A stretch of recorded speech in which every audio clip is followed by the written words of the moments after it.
In a world where wealth and power often walk hand in hand, the tragic and mysterious death of some billionaires has always left us with more questions than answers. From plane crashes to poisonings, from assassinations to accidents perhaps, these incidents do not just happen by chance or out of the blue, but are rather a series of events that will ignite your curiosity and keep you questioning the thin line between fortune and fate. Join us on an unprecedented journey of 8 suspicious deaths of billionaires that have shocked the world. Vyacheslav Taran.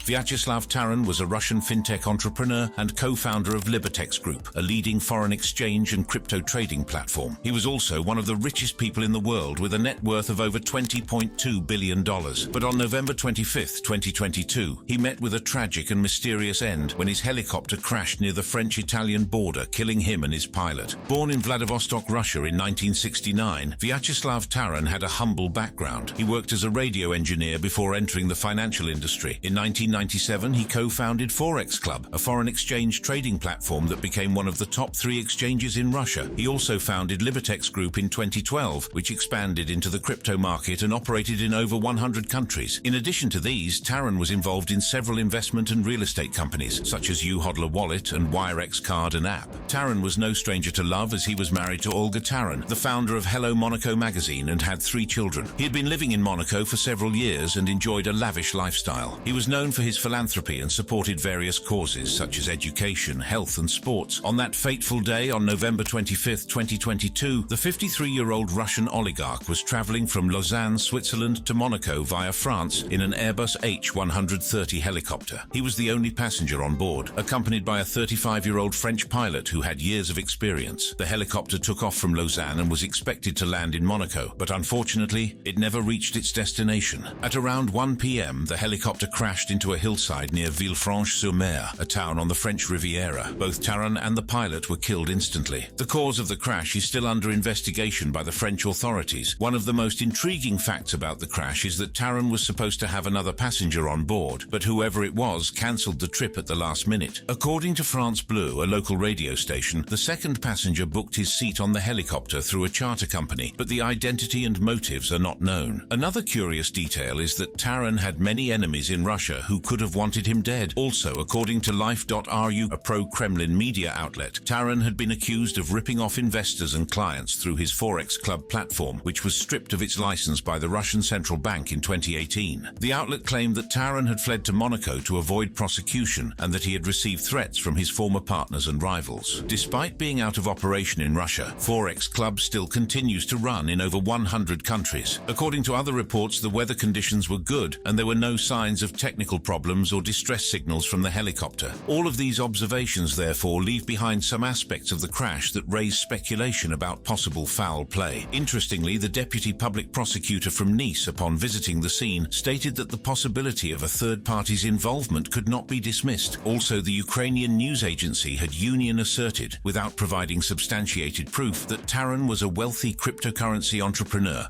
possibly associated with the Russian Foreign Intelligence Service. Union alleged his connections to the SVR Foreign Espionage Agency and went further to accuse him of orchestrating the laundering of Russian funds through a network of cryptocurrency transactions, an allegation that the wife of the deceased, Olga, has vehemently refuted, describing them as baseless falsehoods. In fact, the pro-war Telegram channel, Marat Bashirov, suggested that Vyacheslav's death might have been part of a cleanup operation. Also, no one can help but notice that Taran's death is the latest in a series of sudden and mysterious deaths of crypto figures around the world. So was it an accident or an assassination? Who was behind it and why? And what secrets did he take with him to the grave? These are just a few of the mysteries that surround the death of this billionaire that may never be answered. Tiantian Kullander. Tiantian Kullander was a young and successful Swedish-Chinese entrepreneur who co-founded Amber Group, a leading digital asset company. He was also well known as a pioneer in the crypto DeFi industry. Tiantian Kullander, known fondly as TT, was born on July 14, 1992 in Beijing, China. His parents were both ichthyologists, that is, fish scientists, who worked at the Swedish Museum of Natural History. He then moved to Stockholm, Sweden, with his family in 1994, where he attended Enskilda Gymnasiet, a prestigious private school. Kullander showed an early interest and talent in finance and mathematics, and participated in various competitions and activities related to these fields. He graduated from high school in 2010 and enrolled at Durham University in the United Kingdom, where he went on to study finance and bagged a first-class honours degree in 2013. During his time at Durham, he was the president of the Durham University Finance Society and received several awards and scholarships for his academic excellence. Following his graduation from Durham, Colander started his career as a credit trader in the fixed income division of Morgan Stanley in Hong Kong. He also completed internships at Jefferies and Goldman Sachs in London in 2011 and 2012, respectively. He quickly rose through the ranks and became one of the top performers in his field. In 2018, Colander left Morgan Stanley and co-founded Amber Group with a group of former colleagues and friends. Amber Group is a digital asset company that provides trading, products and infrastructure services to various clients, including token issuers, banks, fintech firms, sports teams, game developers, brands and creators. The company leverages cutting-edge technology and deep market expertise to offer innovative solutions for the crypto industry. Under Colander's leadership, Amber Group grew rapidly and achieved remarkable success. Earlier in 2022, the company raised $200 million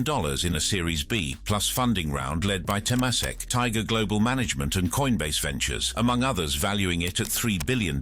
Also, in November 2022, just before the death of the entrepreneur, the company was reportedly raising another $100 million at a higher valuation. Colander was widely recognized as a pioneer and thought leader in the crypto industry. He had a deep knowledge of the market dynamics and trends and was always willing to collaborate and help others. He was involved in many projects, communities, and initiatives that aimed to advance the adoption and innovation of crypto. He also sat on the board of Fnatic, one of the world's most successful esports organizations, and founded Keeper.io, the first on-chain liquidity underwriter. In fact, in 2019, just at the age of 27, Colander was listed in the Forbes 30 Under 30, which recognizes the most talented emerging entrepreneurs and leaders for his professional achievements. He was also featured in many media outlets and events as an influential figure in the crypto space. And though Colander's net worth is not publicly known, it is estimated to be in the hundreds of millions of dollars. More so, as a co-founder of Amber Group, he owned a significant stake in the company that was valued at $3 billion as of 2021. He also invested in many other crypto projects and assets that have appreciated over time. However, in a shocking turn of events, Colander died in his sleep on November 23, 2022. His death was confirmed by Amber Group on its website. While the cause of his death has not been officially disclosed or confirmed by any authorities or sources, the circumstances surrounding the passing of the business tycoon have given rise to a multitude of speculations and rumors, most especially with his death coming in just 2 days before the death of the Russian crypto billionaire Vyacheslav Taran, who died in a helicopter crash. First, there is a belief among some that Colander succumbed to natural causes, such as a heart attack or stroke triggered by the pressures of his work, or potentially inherited health factors. However, he was reputed for his excellent health, making his death during sleep at the age of 30 statistically quite rare. This narrative is also considered a sort of cover-up by his murderers to make his death seem out of natural causes. A more unsettling notion, in fact, suggests foul play, proposing that Colander met an untimely end at the hands of someone harboring a motive or grudge, especially given the timing of his demise shortly after securing substantial funding for Amber Group. Also, let's not forget the fact that his company just received a $3 billion valuation. And perhaps the most intriguing hypothesis revolves around conspiracy, with claims that Colander was silenced or targeted by powerful entities known as Big Brother, seeking to hinder his ventures. However, as interesting as these theories sound, not a single one of them has been verified or supported by any evidence or witnesses. Colander's family and friends have also not given any comment on his death or the rumors surrounding it. While an investigation into his death is still ongoing, some believe that the truth may never be revealed. Nevertheless, all that can be done is to keep our fingers crossed. Nikolai Arkadyevich Mushegian. Nikolai Arkadyevich Mushegian was a young and brilliant cryptocurrency developer who co-founded the DAI stablecoin, a digital currency that aims to maintain a stable value without relying on any central authority. He was also a generous donor to his alma mater, Carnegie Mellon University, where he graduated in 2014 with a degree in computer science. He had a net worth of over $5 million at the time of his death, according to some estimates. He moved to San Juan, Puerto Rico in 2021 under an Act 60 decree, which grants tax incentives to investors who relocate to the island. Mushegian owned 2 properties, one in Florida and one in Puerto Rico. His Florida home, located in the Fort Lauderdale area, was purchased in 2017 at age 24 for $415,000. Nestled on a quiet cul-de-sac, this unassuming residence boasted 2 bedrooms, 2 bathrooms, and over 1,500 square feet of living space. A picturesque saltwater pool graced the backyard, accompanied by a recently remodeled kitchen adorned with granite countertops, an inviting grill well-equipped kitchen also complemented the scene, all while offering breathtaking panoramic vistas of the serene lakefront. Let's not forget the primary bedroom, which was a haven of modernity, complete with LED lighting and bespoke closet arrangements. Adding to the appeal, the neighborhood itself featured a convenient dog park and a network of scenic jogging trails. His Puerto Rico home, on the other hand, was located in the Condado area of San Juan, and it was worth an amazing $6 million. Mushegian was also a lover of cars, as he had a large collection of luxury cars in his home. Aside from his affinity for the luxurious, Mushegian had an unwavering passion for cryptocurrency and blockchain technology, firmly placing his faith in the transformative potential of decentralization and innovation. His active involvement extended to numerous crypto ventures, including MakerDAO, the largest decentralized finance, popularly known as DeFi protocol, and DAI stablecoin, among others. In fact, within the cryptocurrency community, he earned the esteemed reputation of being both a pioneering figure and a visionary, leaving an indelible mark on the ever-evolving crypto landscape. It goes without saying that Mushegian played a pivotal role in the development of stablecoin systems, which are currencies devoid of government backing. However, Mushegian left MakerDAO in 2018. The reason for his departure was reportedly driven by his discontent with the project's apparent shift away from its original commitment to decentralization and its stance against government and traditional financial systems. Following his departure from MakerDAO, Mushegian went on to create Rico, a decentralized stablecoin with aspirations of becoming the successor to DAI, MakerDAO's stablecoin. In addition to this, he co-founded the automated market maker Balancer and played a pivotal role in the development of Reflex's RAI, an Ether-backed stablecoin derived from the DAI model. However, before his death, Mushegian grew increasingly apprehensive about the US government's perception of cryptocurrency as a potential challenge to the prevailing central banking system. More importantly, he grew increasingly concerned that there might be plans to assassinate. Sadly, on October 28, 2022, Nikolai Mushegian was found dead on a beach in Puerto Rico after leaving his $6 million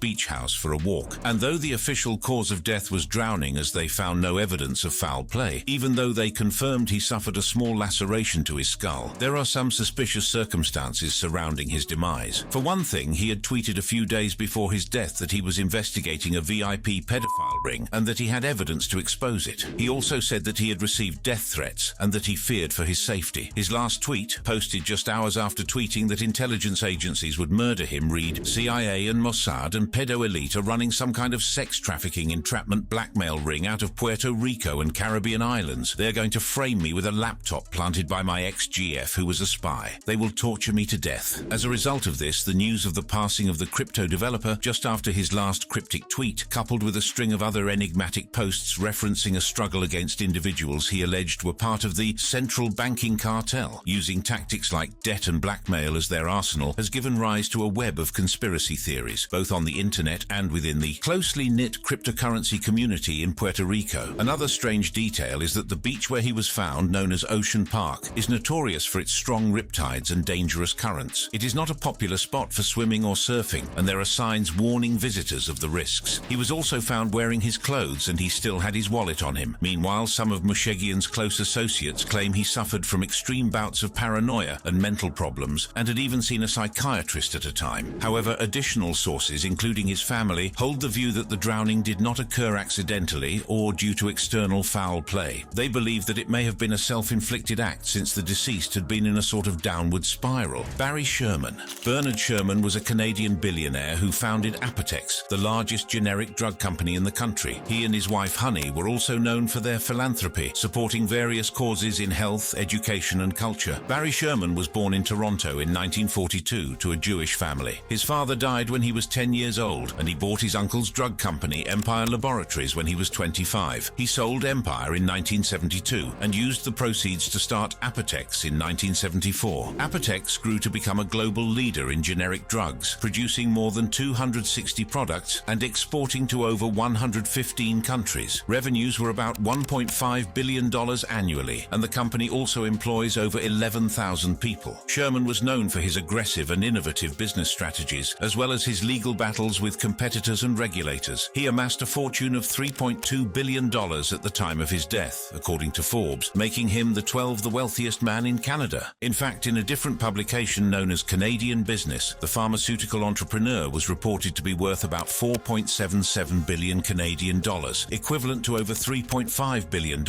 According to this report, he was the 15th wealthiest person in Canada. But regardless of whether he was the 12th or 15th richest in Canada, it goes without saying that Barry Sherman was a very successful businessman. Talking about his wife, Honey Sherman was born in Toronto in 1947 to Polish Holocaust survivors. She met Barry at the University of Toronto and married him in 1971. They had 4 children together: Jonathan, Lauren, Alexandra, and Kaylin. Honey was a prominent figure in the Canadian Jewish community and a generous donor to many charities and institutions. Sherman, alongside his wife, contributed an unprecedented $50 million to the United Jewish Appeal and various Jewish charitable organizations, an act of generosity, even though he identified as an atheist. Moreover, the Apotex Foundation extended its philanthropic reach, providing over $50 million worth of medicines to disaster-stricken regions since 2007. The Shermans lived in a lavish mansion on Old Colony Road in North York, a suburb of Toronto. The house was also put on the market for $5.4 million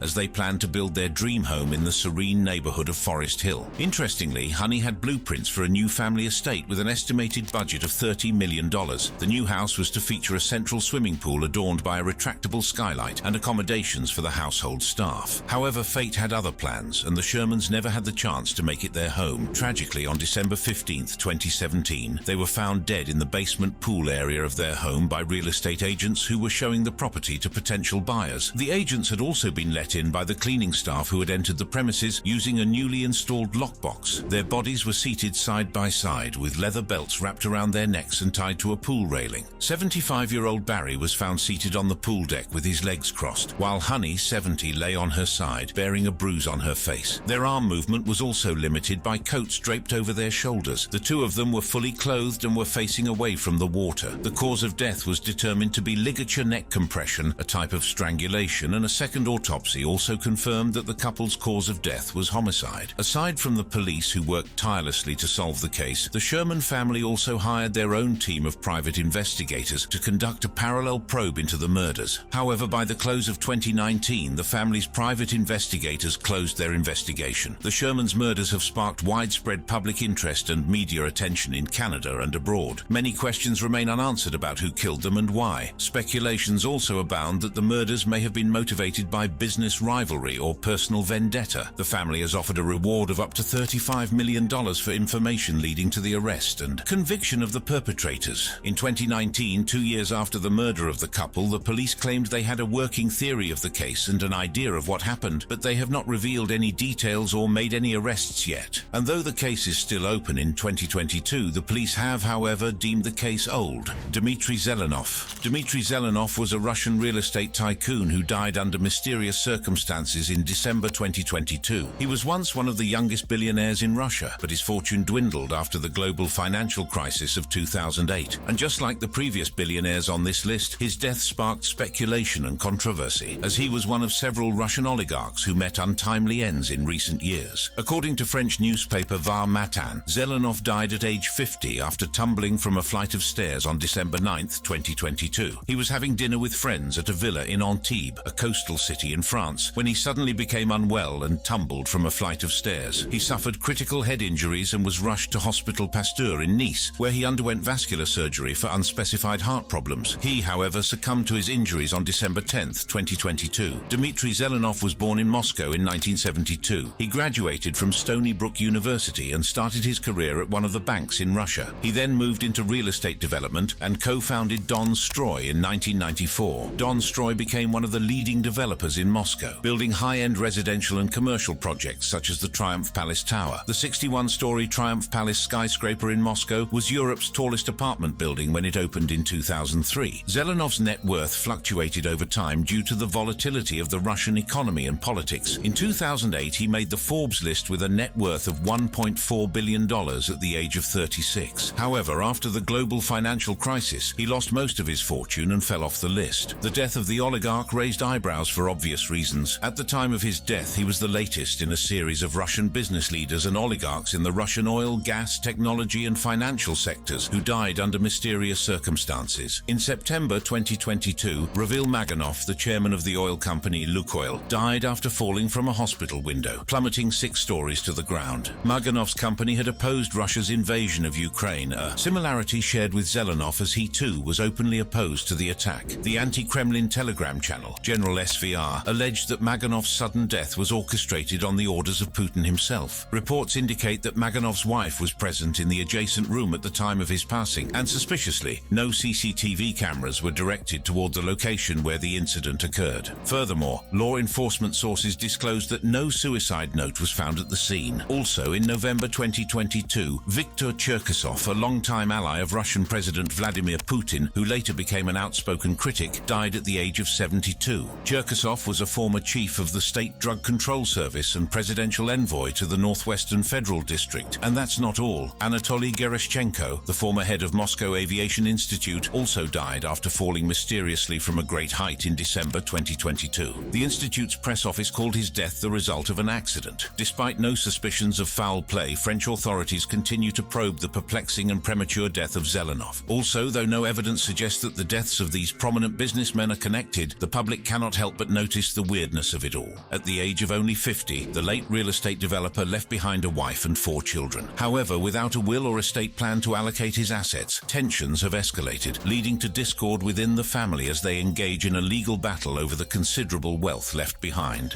Ivan Pechorin. Just like Dmitry Zelenov and Vyacheslav Taran, Ivan Pechorin is another Russian oligarch whose death has raised eyebrows. Pechorin was a prominent Russian executive who was in charge of developing the Far East and the Arctic regions of Russia. He was appointed by President Vladimir Putin himself to lead the aviation industry of the Corporation for the Development of the Far East and the Arctic, also known as KRDV. The corporation is owned by the Russian government and tasked to spearhead resource development initiatives in the Far East and Arctic regions. Pechorin's purported role involved enhancing aviation infrastructure in the Far East, encompassing the modernization of airport facilities and the construction of new runways, among other responsibilities. Pechorin was considered to be an ally of Putin and a loyal servant of the state. However, his life and career came to an abrupt end when his body was found washed ashore around 100 miles from Vladivostok in Russia's Far East on September 12, 2022. The given explanation was that the Russian executive fell off a boat 2 days earlier and drowned in the Sea of Japan near Vladivostok. A search mission had to be launched that persisted for 2 days until Pechorin's lifeless body was discovered along the shoreline. A Russian news outlet, citing an unidentified witness, alleged that Pechorin and those accompanying him on the boat had been under the influence of alcohol at the moment he fell overboard. He was said to be sailing with his friends on a motorboat off the coast of Ruski Island, a popular tourist destination, when he suddenly fell overboard from the speeding vessel. This happened just days after attending the Eastern Economic Forum with Russian President Vladimir Putin. Pechorin's death is also part of a disturbing trend of mysterious deaths among Russian businessmen, especially those who are linked to the energy sector.